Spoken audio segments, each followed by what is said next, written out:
This content is for kids. It's not for kids. Isn't that what I said? No, it's not for kids. If you are 13 years or younger, this is not for you. Do I have to kill somebody in order to actually make that point across? No, man, you don't have to kill Wait no a one. second. Oh, no. We return to our planet. The High Court may well sentence you to torture. He likes movies, we like movies. SeptumSin versus the world. SeptumSin versus the world. SeptumSin versus the world. SeptumSin versus the world. I'd buy that for $1. Greetings, you're watching SeptumSin vs. the World. I'm SeptumSin. Today we're doing another one of those movie reviews where I don't have a physical copy, and therefore I might not, have as many movie clips as I go when I'm talking about things. But we're going to talk about the newest film, The Actor's Curse, A Tale of Twisted Fate. This is a new anthology film brought to you by Phil Herman and many other nice directors. And of course, this has a lot of those similar things. Now, let's talk about what it's about. It's about this individual. He finds a little booky book in the hallway, and he goes through these different tales. Now, there won't be any spoilers here because this is kind of a pre-DVD review. I usually will go spoilerize in it if it is, but not this one. Because, again, many of you probably haven't seen it. This is brand new stuff here we're talking about. So let's talk about the plot. So there's many of them.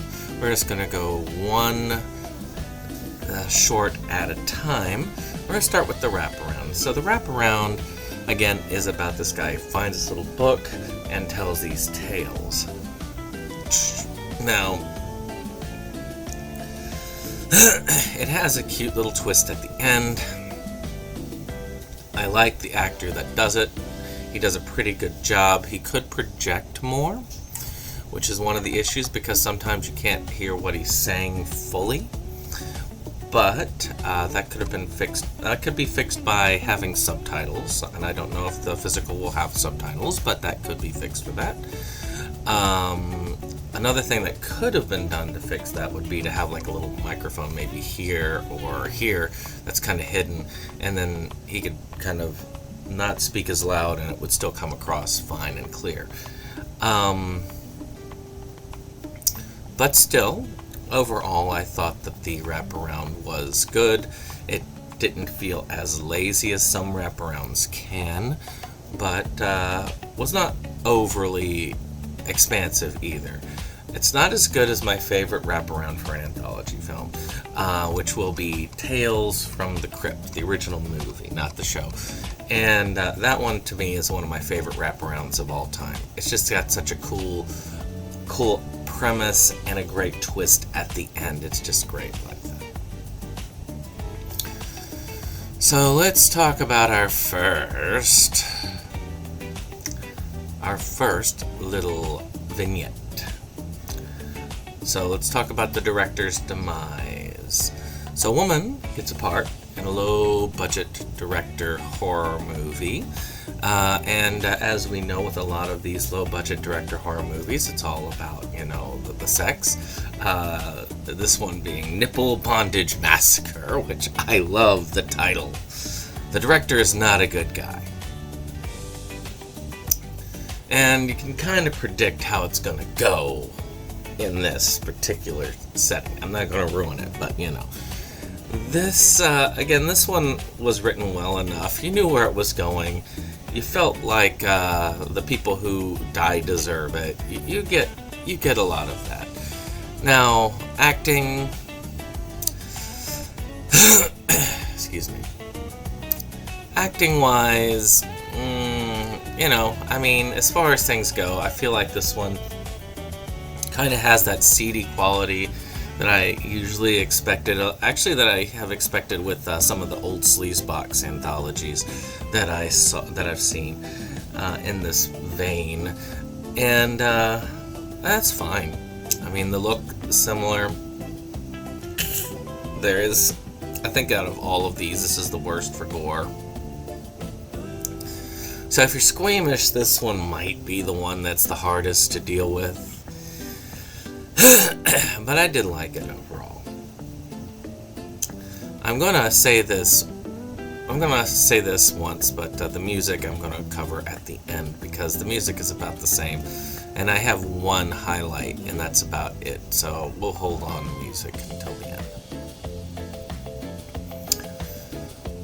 So the next one up is the producer's plight. A producer decides to pass on an older actor or to someone younger. People start dying. Now, this is one of those that I thought the acting was okay in parts. I thought that there is some issues with it, but not enough.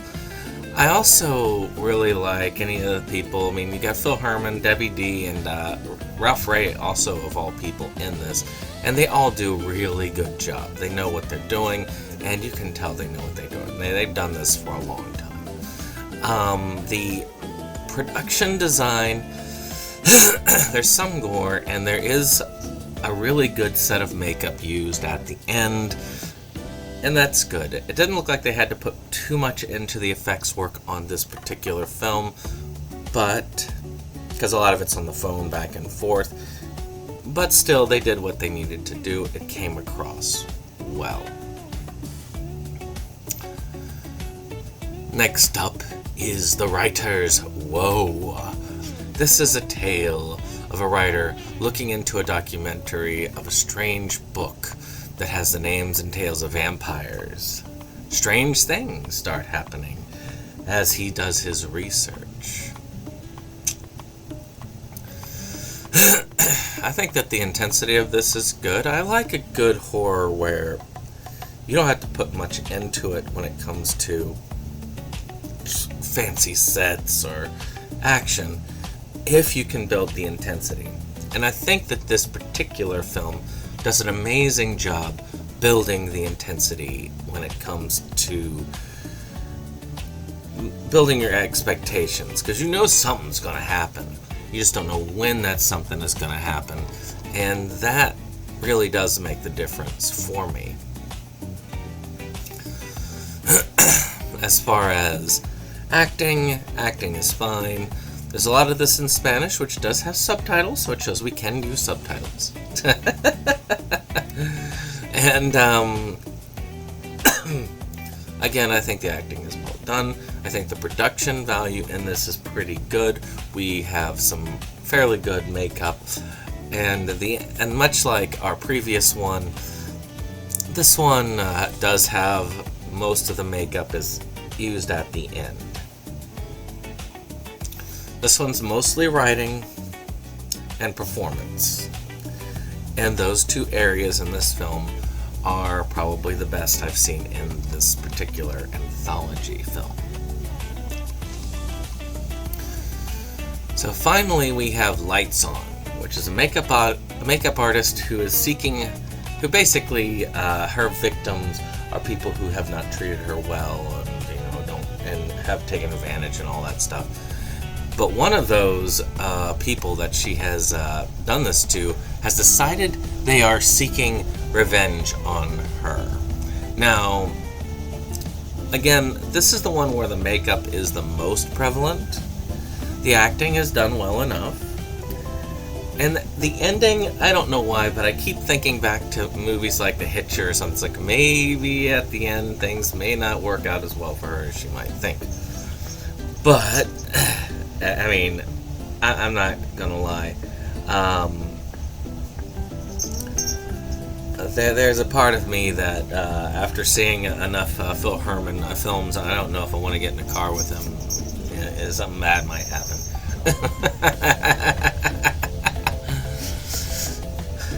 But as far as the rest, the acting was good. The makeup was probably, other than the first one, this one used the most.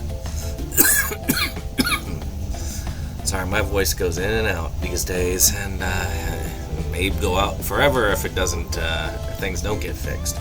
So, yeah, the makeup here is probably the best of this, which makes sense because it's about makeup artists. Now, as a whole, music is pretty standard, pretty stock standard, fits what's going on. Of course, as usual, the credit music is awesome. I expect that when I see Phil Hartman attached to a film. It's always good. As far as things tying together, they all tie together pretty well. They hit the premise well. All of them are under that same type of theme. I'd say, in the end, The Actor's Curse is a pretty straightforward Phil Hartman anthology piece. He's an old hand at doing these, and by this point, you can tell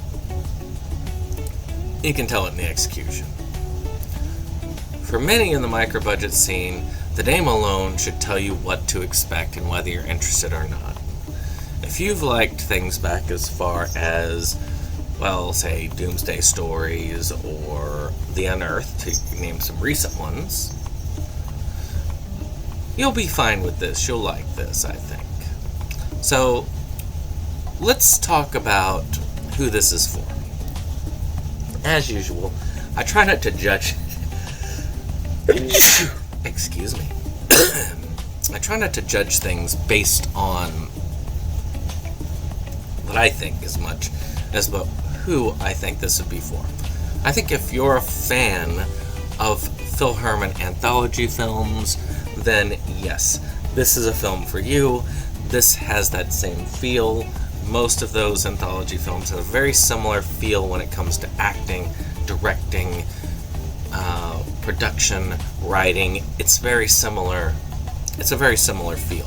So you'll like this if you like those films. I think fans of micro-budget horror, those people also will have something to get out of this film.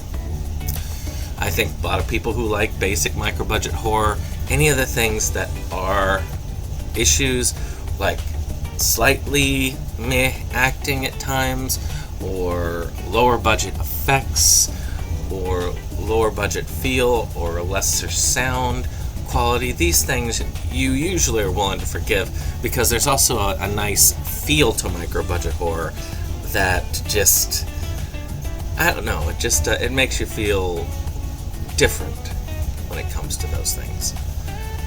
If you're a fan of micro-budget horror, you understand what I'm saying.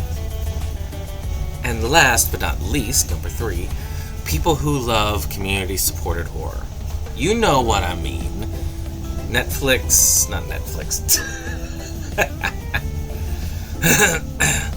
Kickstarter type backed projects, or usually it's Indiegogo.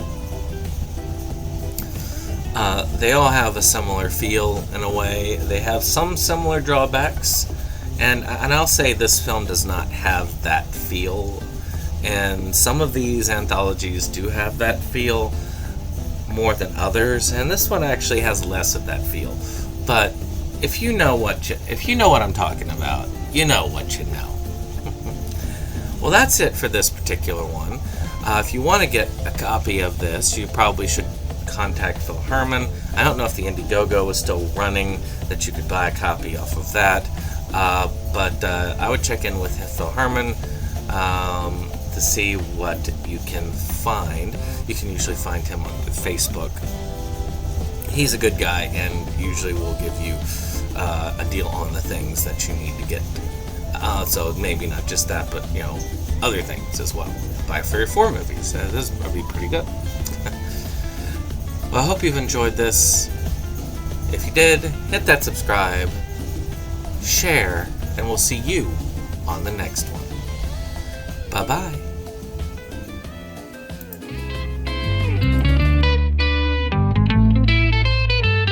SeptumSin versus the world. It's that place for all the boys and girls. You You'll feel real safe, you'll feel real warm. It's a cozy place to ride out the storm. SeptumSin.